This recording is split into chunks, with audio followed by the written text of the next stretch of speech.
Entenda, eu fiz algumas pesquisas ao longo dessa semana, quando o Senhor colocou no meu coração essa palavra, quando me lembrou dessa palavra, desses dois textos de duas histórias, que são basicamente o pós-guerra. Essas duas histórias, elas revelam e retratam o pós-guerra de Elias e revelam o pós-guerra de Noemi. Então são duas histórias onde a gente entende que toda guerra, quando ela passa, ela deixa uma consequência mesmo para aqueles que sobrevivem. Existem as marcas da guerra, existem os sintomas que mesmo quando você vence, você, se não cuidar, vai carregar consigo. A preocupação nossa é porque quando vencemos, pensamos que não há obstáculos na vitória. E eu quero que você entenda que a vitória tem tantos obstáculos quanto a derrota. Existem coisas que nós precisamos amadurecer espiritualmente para observar e não carregar conosco, para que a gente possa viver de vitória em vitória, de acordo com aquilo que a palavra de Deus nos autoriza. Porque senão a gente vai enfrentar uma guerra com a mentalidade na que passou. Porque existem guerras que nós entramos porque queremos, existem guerras que nós somos convocados e essas nós não queremos, mas porque somos convocados não temos como fugir. E existem as guerras que as nossas decisões geram à nossa volta. Então toda guerra tem uma consequência. E a gente tem que saber quais são essas consequências, o que causa na gente. Eu fiz uma pesquisa rápida. Aqui nos Estados Unidos é um país de muitos veteranos da guerra, da Primeira Guerra, da Segunda Guerra. Então quando você olha os veteranos, você consegue entender se essas marcas realmente elas são plausíveis, se isso existe.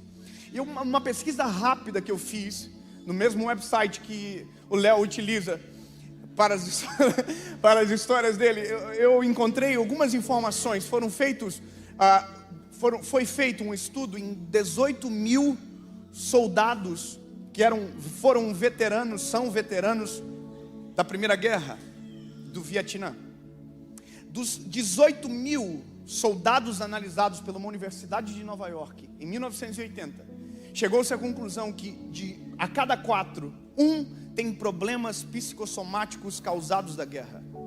Eles carregam consigo marcas tão profundas. Na época não havia como eu posso dizer, o diagnóstico. Então chamava-se de febre das trincheiras, ou a doença do soldado, tinha alguns nomes que se davam.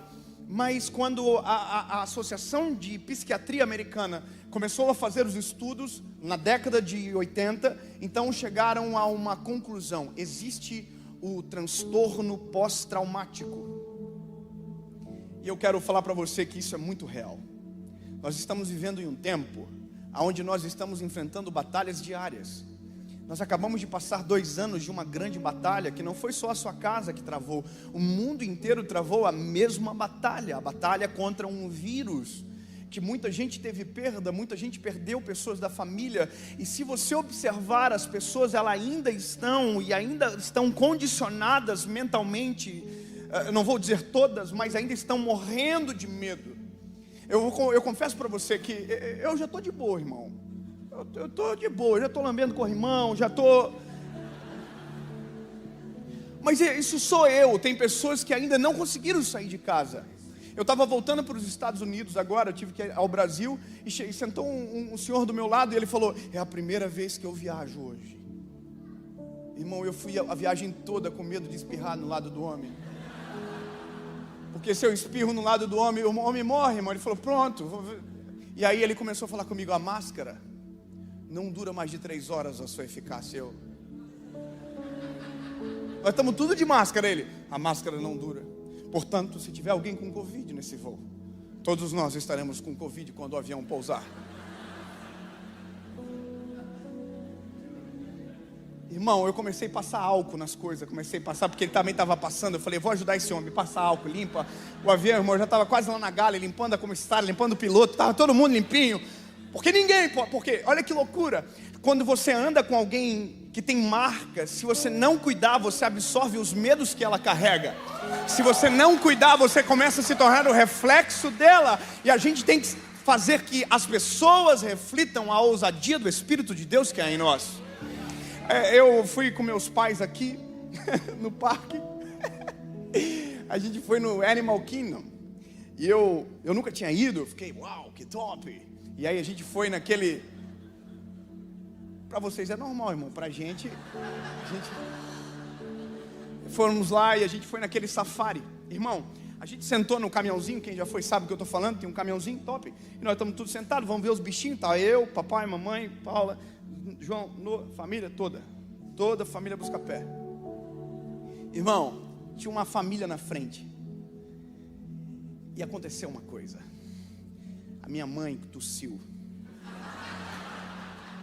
Irmão, só que tem uma coisa que a nossa família, eu acho que é o emocional que afeta, que o fato de você não poder é o que dá mais vontade de fazer. Então não pode rir. Irmão, quando a minha mãe tossiu, a família já fez assim já. Foram todos para frente. Aí meu pai compôs a nota, tossiu também.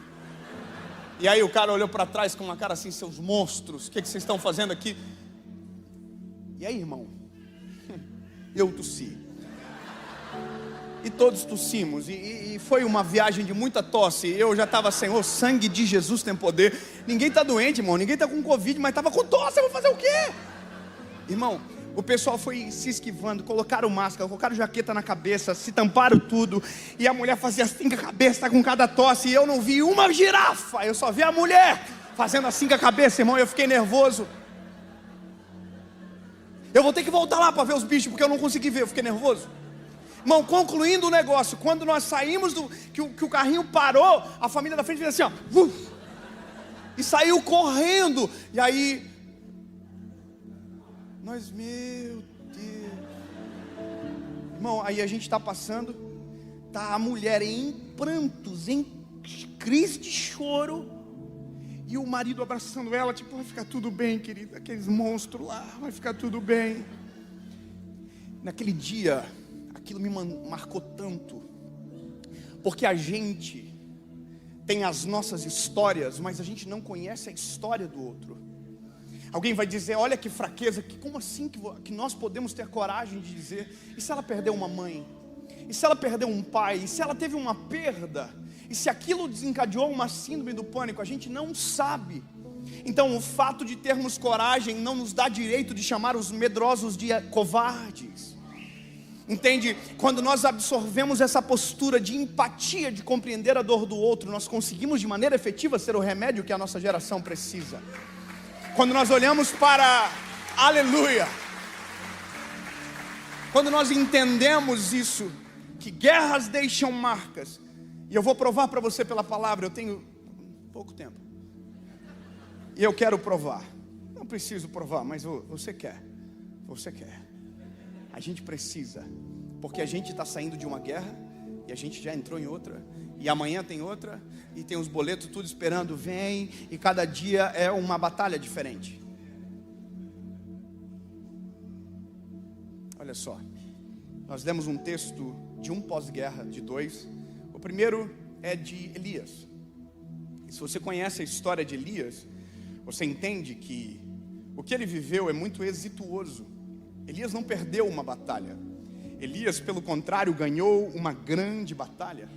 A Bíblia diz que Elias estava sendo afrontado pelos profetas de Baal com relação à divindade, à resposta, o poder para responder do Deus de Israel. E a Bíblia diz que Elias desafiou os profetas. Coloquem o sacrifício de vocês na pedra, em cima, e peçam para que o Deus de vocês consuma com fogo. Façam isso. E aí a Bíblia diz que os profetas de Baal começaram a gritar por Baal, dizendo, Baal, desce fogo do céu. E nada aconteceu. E a Bíblia diz que Elias começou a rir, dizer, vocês estão perdendo tempo, não vai acontecer nada. Aí ele diz, agora é minha vez. A Bíblia diz que ele consertou o lugar de sacrifício, o altar de sacrifício. Colocou 12 pedras que simbolizavam as 12 tribos. E aí a Bíblia diz que Elias é tão atentado, é tão vida louca, irmão, que ele falou assim, agora eu vou elevar o nível da parada. Derrama água. derrama água. A Bíblia diz que ele cortou o novilho, colocou em cima. E olha que loucura, olha que homem corajoso. Concorda comigo que ele é muito corajoso? E ele diz, derrama água em cima. E a Bíblia diz que derramaram 4 jarros de água, a ponto de encher as valetas que estavam em volta. E aí a Bíblia diz que Elias levantou as mãos para o céu e disse, Deus, a minha parte eu fiz, agora faz a tua. E desce fogo do céu. E a Bíblia diz que o fogo do céu desceu e lambeu a água, que até a água das valetas secaram. Ei, o que Deus fez foi provar, Elias, eu sou contigo, irmão. Tu é meu menino, eu estou contigo. Se você crer, eu faço. Eu derramo o fogo do céu. Aí olha que coisa doida, a Bíblia diz que o fogo consumiu, lambeu o lugar de sacrifício, secou a água das valetas. E a Bíblia diz que naquele dia todos os profetas, que eram mais de 400, foram mortos por Elias. Uau! Entende? É uma guerra de êxito. É uma guerra aonde quem entrou venceu. E aí a nossa mentalidade é que se eu venço uma guerra, está tudo bem. Se eu venço uma guerra, eu posso dizer, vem a próxima, levanta, bora, vamos. É isso que a gente pensa às vezes, e não é assim. Mesmo na vitória existem as marcas que ficam.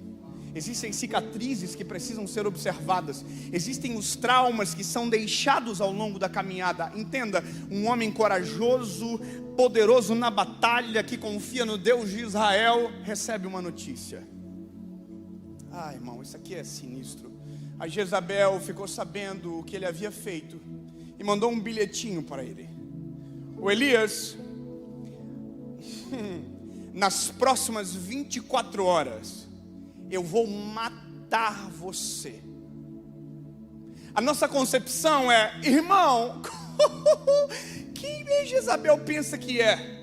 A gente está falando de Elias, que acabou de derrotar e matar na espada mais de 400 profetas de Baal. Quem é Jezabel? Pois é, essa é a primeira coisa que eu quero que você entenda. Quando nós passamos uma guerra e quando nós ficamos marcados por ela, nós começamos a olhar os próximos adversários de maneira equivocada. É como se nós olhássemos para um gatinho e começássemos a enxergar um leão, porque a gente está cansado da última batalha. Então a gente está com tanto medo que a gente não quer uma nova batalha. E aí é o caminho que muita gente às vezes segue. Consegue vencer uma batalha e logo depois vai embora e foge. Eu tenho amigos que queriam ter filhos e batalharam, oraram, clamaram, e quando Deus respondeu, foram embora. Sabe, aquela batalha foi vencida, mas algumas marcas, parece que elas permeiam o nosso coração e o nosso espírito. Bom, irmão, o que eu quero só que você saiba é que Elias, quando ele soube que Jezabel ameaçou ele foi embora. A Bíblia diz que ele não só fugiu, como ele também desejou a própria morte. Irmão, ele tinha vencido uma guerra. Como alguém que vence uma guerra, está morrendo de medo para uma mulher e deseja a própria morte. Eu só quero que você entenda, toda guerra deixa marcas, mesmo quando você as vence. E é isso que mantém a gente centrado e humilde. Isso é para manter a gente humilde. É para manter a gente no centro da direção, da palavra, da vontade, do comando do Eterno. Eu passei uma semana agora, num propósito com o Senhor Jesus. Eu acordava de manhã, ia para um lugar de oração que tem lá no condomínio, coisa mais linda, irmão. Só aqui para ter esse trem top. E eu acordava e ia para aquele lugar. E a minha oração para o Senhor é: Jesus, eu ainda preciso da tua voz, eu ainda preciso da tua direção. O fato de eu ter escolha não significa que eu sei escolher. O fato de eu saber alguma coisa não significa que eu conheço o futuro. Senhor, eu preciso que o Senhor me dirija. Sabe o que é isso? Uma guerra foi vencida, mas ainda existe mais guerras pela frente. E se o Deus de Israel não estiver comigo, não dá certo.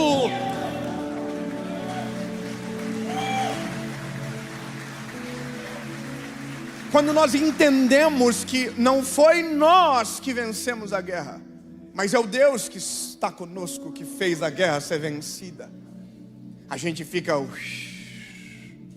humilde. a gente baixa a bola. Irmão, você não sabe nada. Eu não sei nada da vida. Eu tenho 31 anos, mas já enfrentei batalhas amargas. Entende? Mas eu sei que a vida, ela terá mais batalhas. Então, se venço uma guerra, ao invés de pensar qualquer coisa, eu preciso resolver as marcas que dela ficaram. Eu tenho que consertar a minha visão. Sabe, a outra história é a história de Noemi. O livro é de Ruth, mas a história é de Noemi. A Bíblia diz que Noemi passou uma crise muito forte. Noemi morava em Judá, junto com seu esposo e seus 2 filhos. A Bíblia diz que houve uma grande fome e eles foram para um outro lugar chamado Moabe. Moabe, que significava casa do pão. Então eles foram para sustentar a família. Então imagina, Noemi sai de Judá com uma proposta, com um desejo, sobreviver. E aí Noemi vai para Moabe. Quando chega em Moabe, a Bíblia diz que pouco tempo depois o marido dela morre. Então você começa a entender que no cenário onde era para ter sustento, a morte vem. Agora, olha que loucura isso aqui. A Bíblia diz que não foi só os filhos de Noemi que morreram. O marido foram os 2 filhos. Os 2 filhos que tinham se casado com 2 moabitas. E uma delas é cujo qual está o título, o texto, que é de Ruth. Então, Noemi perdeu o esposo, perdeu os 2 filhos, Noemi perdeu tudo e agora ela tem que voltar para casa. Entende que o cenário é diferente? É diferente você voltar para casa com a vitória e é muito diferente quando você volta para casa com a derrota. A gente não consegue enfrentar os olhares dos outros quando nós perdemos algumas batalhas. Nós temos dificuldade de entender que nem tudo está sob o nosso controle. Sabe, sempre haverão perdas em uma batalha e às vezes pode ser na nossa casa. A questão é o que a gente faz quando então a batalha chega e a gente perde. O que acontece? Está vendo que isso é choque de realidade? Não é sempre que a gente vai sair exitoso. Em algum momento a derrota pode acontecer. E a Bíblia diz que Noemi sofreu uma dura derrota. Ela perdeu tudo o que ela tinha e agora ela está voltando com as 2 noras para ajudar. E aí ela diz para as noras: olha, vocês não precisam ir comigo.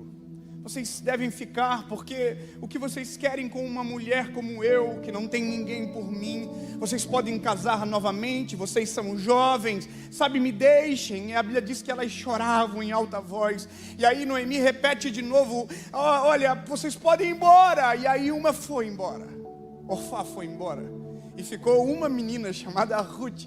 E Ruth, na minha humilde opinião, ela tem uma sensibilidade tão grande na forma de falar que é constrangedor o que ela diz. Ela diz: aonde você for, eu irei. Aonde você repousar, eu repousarei contigo. O teu Deus será o meu Deus. Eu não te desampararei.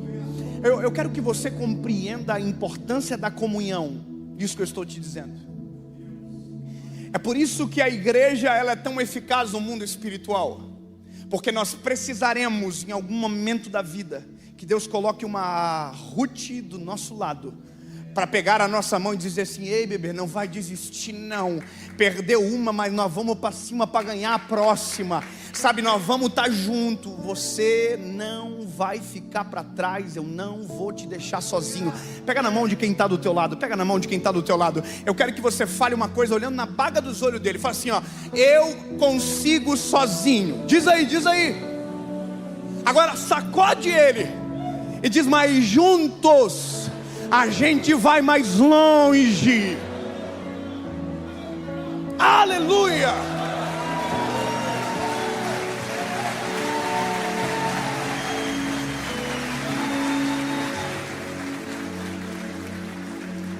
O pós-guerra é dramático para Noemi. Noemi está voltando com Ruth. E agora, quando ela está chegando em Judá, todo mundo sabia quem ela era. E as pessoas começam a dizer: a Noemi está chegando. A Noemi voltou para casa. A Noemi está vindo. E a Bíblia diz que a sensibilidade, o que está acontecendo com ela, diz o seguinte, ela fala: não me chamem de Noemi, mas me chamam de Mara, porque Noemi significa agradável.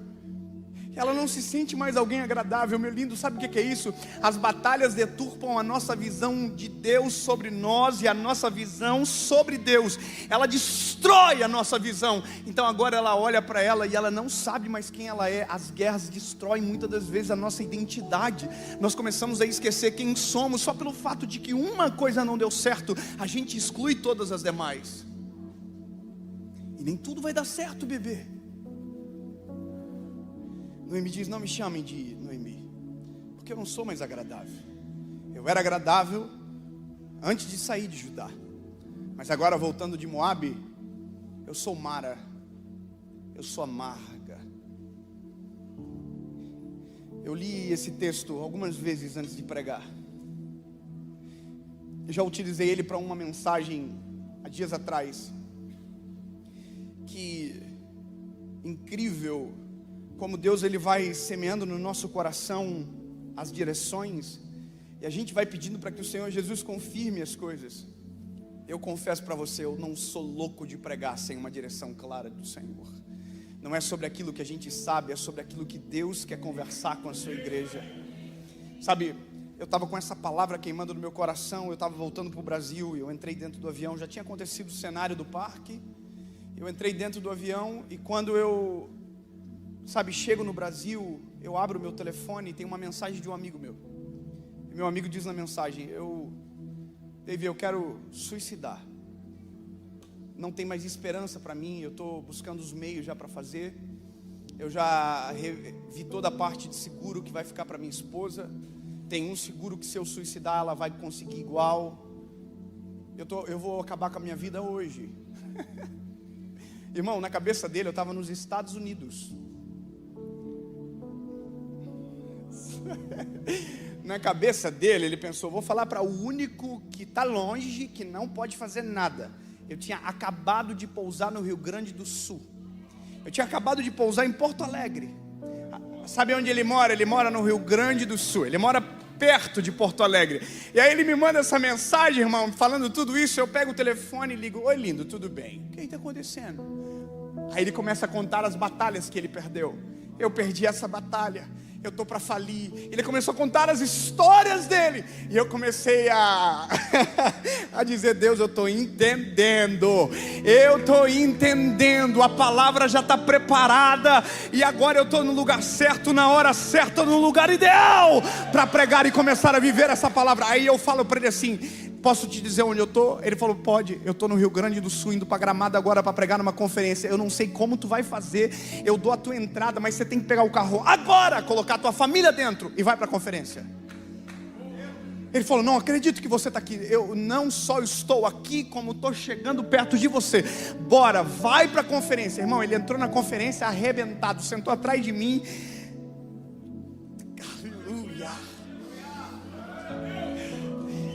Deus é tão bom que não me usou para falar com ele. Deus usou um outro homem que foi até ele e lhe revelou tudo aquilo que havia acontecido, sobre o desejo de suicídio, sobre o desejo de morte. Deus restaurou a família deles naquele dia, porque uma batalha pode ser perdida, mas a guerra será vencida no nome de Jesus. Ei, guerra é diferente de batalha. Batalha acontece todos os dias, a guerra é uma só. Nós podemos perder uma batalha, mas eu não admito perder a guerra. A guerra será vencida no nome de Jesus. Uma batalha se perdeu? Peraí, vamos ver o que eu posso fazer para na próxima não perder. Irmão, resumindo, eu volto para os Estados Unidos, estou vindo por culto, estou saindo do culto, recebo uma ligação: nós estamos com a nossa família tudo no parque. Deus restaurou a nossa casa, a morte não teve governo. Sabe o que é isso, meu lindo? A derrota de uma batalha pode mudar a visão de Deus, sabe, sobre a sua visão sobre Deus, mas não muda quem Deus é. Você pensa: Deus não está comigo. Lindo, Deus está com você. O fato de você não enxergá-lo no meio da tempestade não significa que Ele tenha perdido você de vista. Aleluia.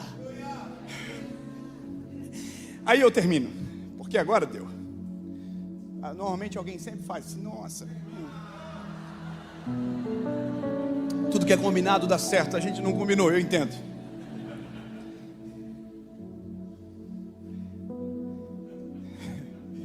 Eu estava com vontade de começar a pregar, mas agora eu tenho que começar a concluir. Porque a confusão, ela se encerra quando Deus entra na história. Quando Deus começa a renovar as coisas. Olha que coisa linda. A Bíblia diz que Noemi tem a visão distorcida sobre ela. Ela pensa que tudo isso Deus é o culpado e que ela não é mais quem ela era antes das batalhas que ela perdeu. Só que a Bíblia diz que Deus restaurou a sorte de Noemi. Eu quero que você diga para quem está do seu lado: Deus pode restaurar a sua sorte hoje. Deus pode restaurar a sua história hoje. Deus restaura. A Bíblia diz que o Senhor restaurou a sorte. Agora olha que coisa linda. A família dela tinha se perdido, mas se você olhar na genealogia de Jesus, tem alguém que aparece lá. eu vou ler para você o final do texto. Diz: e as mulheres, suas vizinhas, deram-lhe o nome dizendo: nasceu um filho a Noemi. O filho é de Ruth, mas agora é a geração de Noemi. Olha que coisa linda. Nasceu um filho a Noemi, e eles o chamaram de Obed. E Obed é o pai de Jessé. E Jessé... Pera, vamos juntar para fazer junto. A Bíblia diz que ela teve um filho, ela casou com Boaz, e o nome do filho é Obed.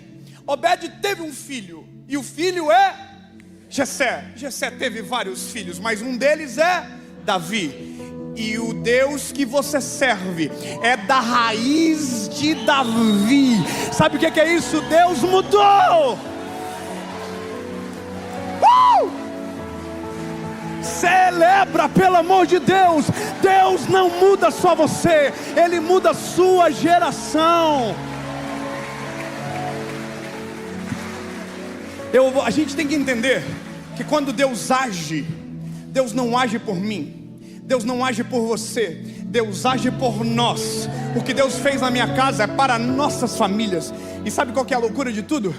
É porque eu hoje falo uma história. Eu conto da onde eu vim, quem eu sou. E eu digo: olha, eu sou a primeira geração de ministros da minha família.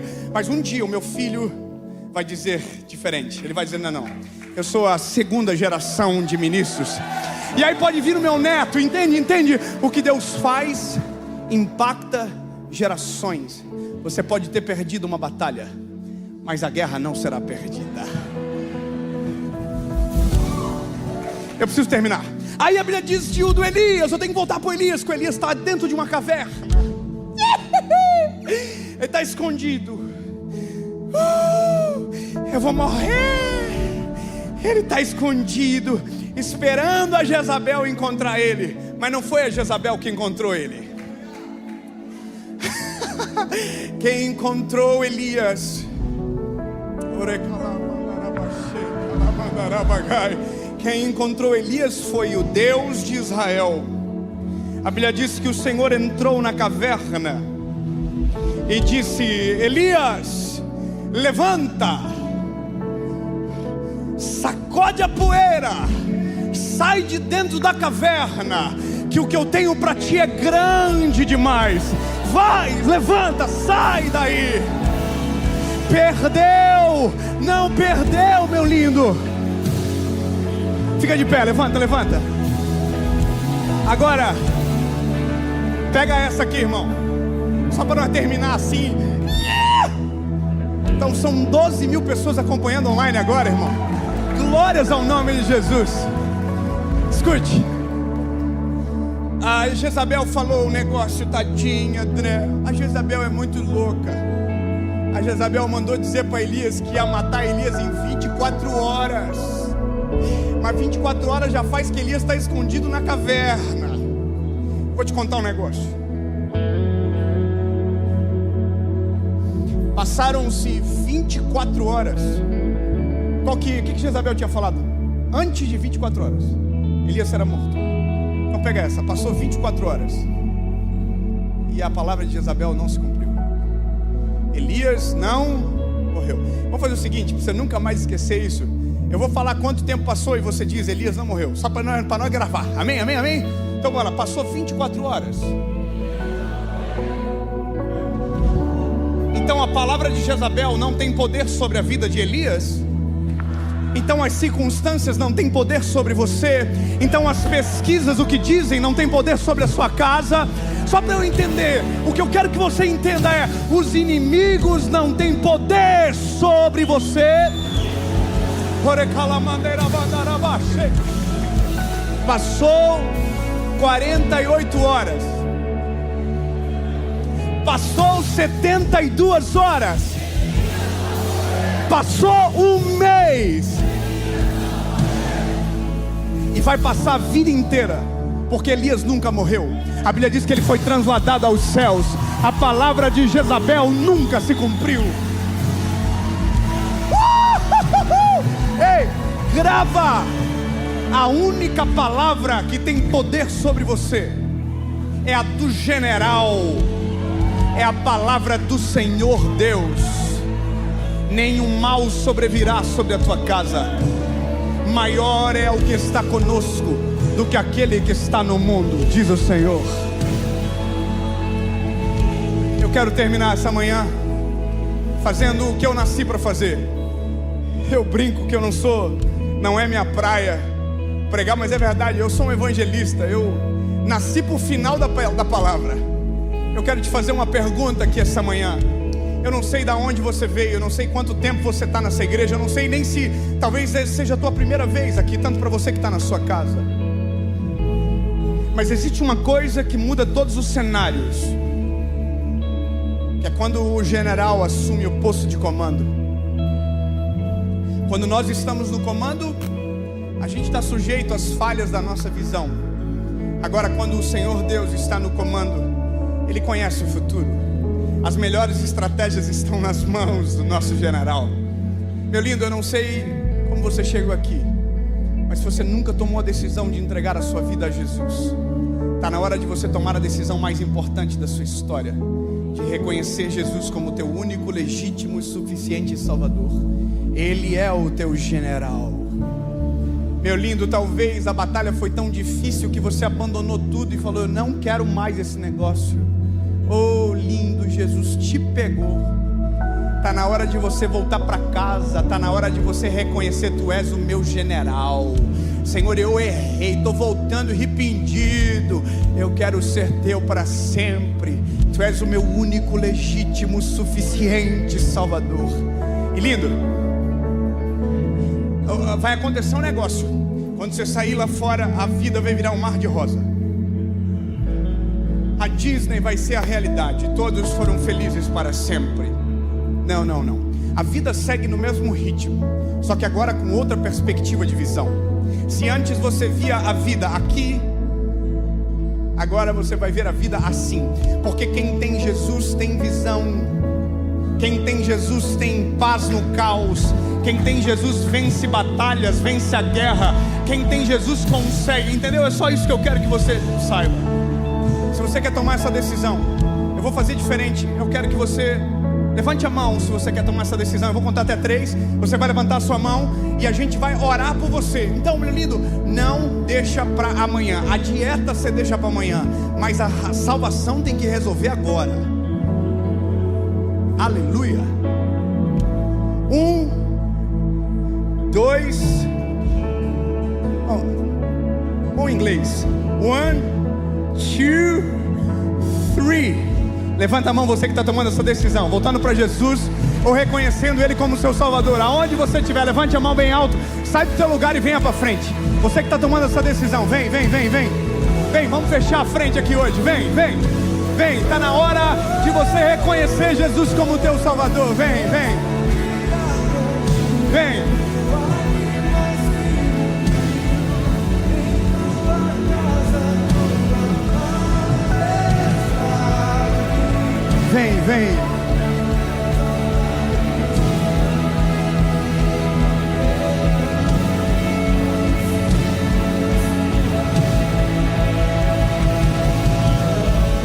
Deixa eu fazer um negócio. A Bíblia fala, pelo menos no texto que a gente leu, que Noemi tinha uma Ruth do lado dela. Noemi tinha o quê? Uma Ruth no lado dela. Seja Ruth para alguma Noemi aqui essa manhã. Você vai olhar no olho da pessoa que está do teu lado e falar assim: você precisa tomar essa decisão. Pergunta para ela: você precisa tomar essa decisão? Você precisa voltar para Jesus hoje? Você precisa tomar a decisão de reconhecer Jesus como teu Salvador? Pergunta. E se a pessoa falar sim, pega ela pela mão. Seja Noemi, seja Ruth na vida de uma Noemi. Traga ela para frente, isso. Faz isso. Traz ela pela mão e fala assim: então nós vamos resolver essa parada junto hoje.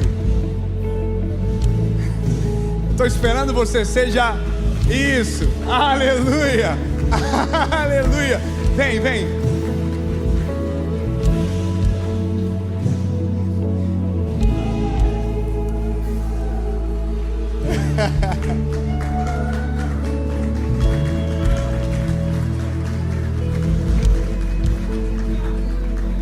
Vamos orar. Talvez você não entende, mas isso é uma batalha vencida.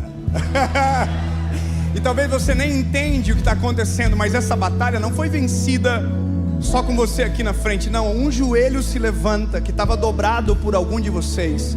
Uma batalha de oração foi vencida para que uma decisão fosse tomada. Sabe o que é isso? Batalhas e batalhas são vencidas com uma decisão como essa. Eu quero que você diga comigo, palavra após palavra, você que está tomando essa decisão, diga: Senhor Jesus, eu reconheço que Tu és o meu único, legítimo e suficiente Salvador. Perdoa os meus pecados, apaga o meu passado e escreve meu nome no livro da vida. Eu nunca mais serei o mesmo. Em nome de Jesus, amém. Aplaude bem forte, igreja.